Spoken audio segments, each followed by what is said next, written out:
I would thank you, Isaac. I love the theme of this party, and I think it's really interesting. It surprised me.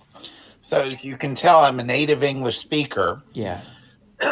and more than ever, for all of you, I have a great appreciation when I'm hearing the emotional struggles. And I wanted to comment on that as a native English speaker.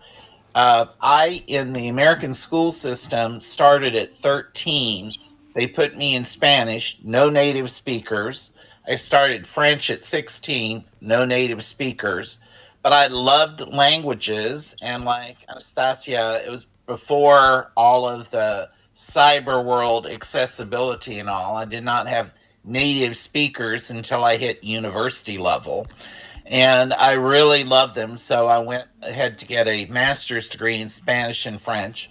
I live in Houston, Texas, which is very international, more so than New York, actually. So Spanish is an active daily practical language for me speaking. French I use often. I joined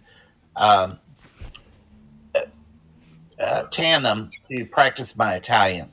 So, having said that, emotionally, we Americans are lazy about learning languages because we have an advantage, not deserved necessarily, but all the motivation for all of you in learning English is pragmatically, practically for personal advancement, finances, business opportunities, and all. So I understand that as a strong motivation.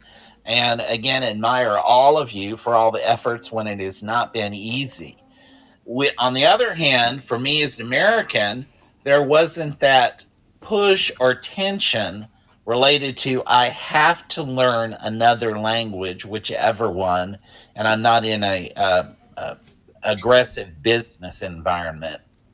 So I did not relate to feeling such an emotional tension learning other languages, and it was really helpful for me to hear and have greater empathy for all of you because I appreciate all language learners. But when I hear the emotional things, I was frustrated also, though, the first time I was out of the country with native speakers. And so I relate to some of your stories.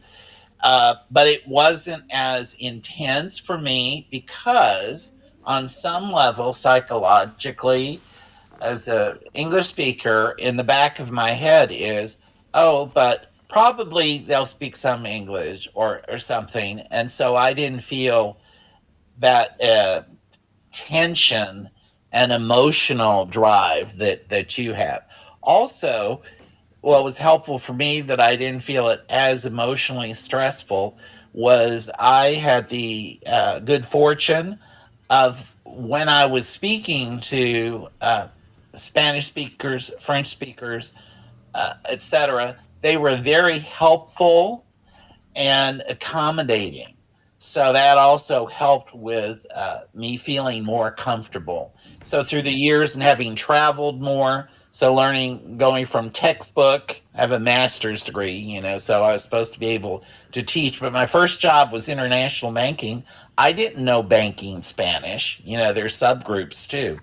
So I become more comfortable in using them. So I want to give that perspective. And again, kudos for all of you. And I hope that you found some kind English speakers, be they from Britain or America or Australia or wherever, to be helpful to you.